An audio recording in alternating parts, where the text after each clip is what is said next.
Era Mekah. Berhala telah menjadi Tuhan di semenanjung Arabia selama ratusan tahun lamanya. Dan Mekah, pusat dari kehidupan spiritual bangsa Arabia, adalah ajang kontestasi berhala. Ka'bah, monumen spiritual peninggalan Nabi Ibrahim itu pun dipenuhi oleh ratusan berhala. Hingga kemudian, kenyamanan para berhala itu mulai terusik dengan datangnya utusan Allah, Muhammad bin Abdullah.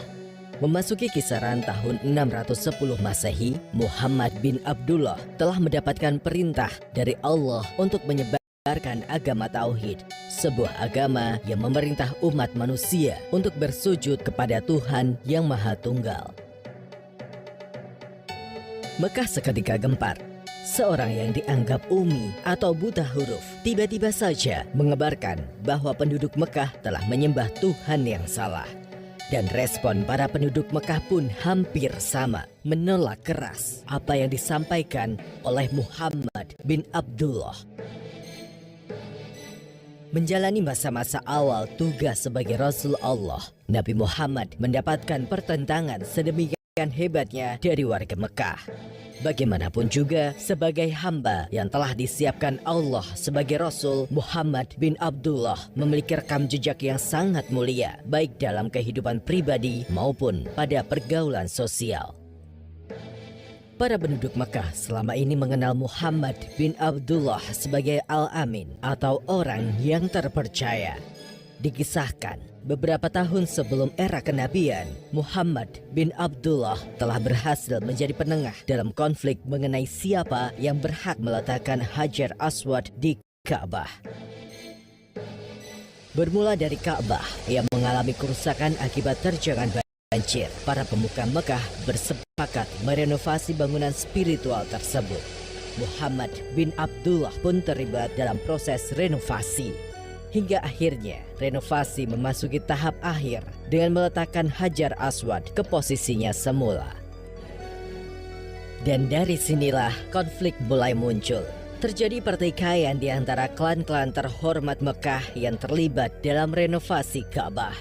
Masing-masing dari mereka bersikeras merasa paling berhak meletakkan Hajar Aswad ke tempatnya. Para pemuka klan bersumpah siap menumpahkan darah jika bukan mereka yang meletakkan Hajar Aswad. Mereka bahkan telah memasukkan tangan ke dalam sebuah cawan yang penuh darah sebagai bukti kebulatan tekad. Konflik itu berlangsung hingga 4 atau 5 hari lamanya. Hingga kemudian Abu Umayyah bin Mughirah berhasil meredam konflik tersebut. Saat itu mereka semua sedang berkumpul di kawasan Masjidil Haram dengan tensi pertikaian yang memuncak. Abu Umayyah mengusulkan agar pertikaian ini diserahkan kepada pihak ketiga, yaitu orang pertama yang memasuki pintu masjid setelah kesepakatan tersebut. Muhammad bin Abdullah menjadi orang pertama yang memasuki pintu Masjidil Haram. Semua yang hadir langsung menyetujuinya. Para tokoh-tokoh utama Mekah itu memiliki rasa hormat yang tinggi kepada sosok Muhammad bin Abdullah muda. Jalan keluar yang diberikan oleh Muhammad bin Abdullah diterima semua pihak dengan lapang dada. Beliau meminta selembar kain dan meletakkan Hajar Aswad di tengahnya. Kemudian beliau meminta perwakilan dari masing-masing klan untuk mengangkat kain tersebut dari pinggirnya. Bersama-sama mereka membawanya ke tempat Hajar Aswad. Selanjutnya Muhammad bin Abdullah dengan kedua tangannya meletakkan Hajar Aswad di tempatnya semula, dinding Ka'bah.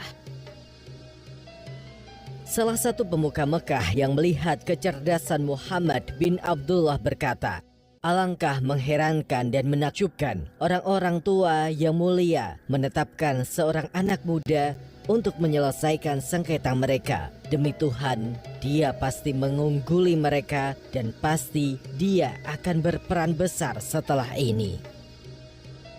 Beberapa sumber sejarah menyebutkan bahwa Muhammad bin Abdullah menengahi konflik tersebut pada usianya yang ke-25. Namun, beberapa sumber sejarah lainnya menyebut beliau ketika itu berusia 35 tahun. Muhammad bin Abdullah menikah dengan Khadijah pada usia 25 tahun. Saat itu Khadijah telah berusia 40 tahun. Dalam catatan sejarah Islam, Khadijah merupakan orang pertama yang mengimani kenabian Muhammad bin Abdullah. Tidak seperti umumnya penduduk Mekah, Muhammad bin Abdullah tidak pernah sekalipun ikut menyembah berhala. Dan sejak lama beliau dikenal suka menyendiri pada malam hari di gua sekitar Mekah. Pada 6 Agustus 610 Masehi atau tanggal 17 Ramadan, Muhammad bin Abdullah menerima wahyu pertamanya. Saat itu beliau sedang menyendiri di dalam gua Hira. Malaikat Jibril pun datang menyampaikan wahyu pertama dan menandai awal mula era kenabian Muhammad bin Abdullah. Nabi berasal dari istilah naba yang artinya adalah berita penting.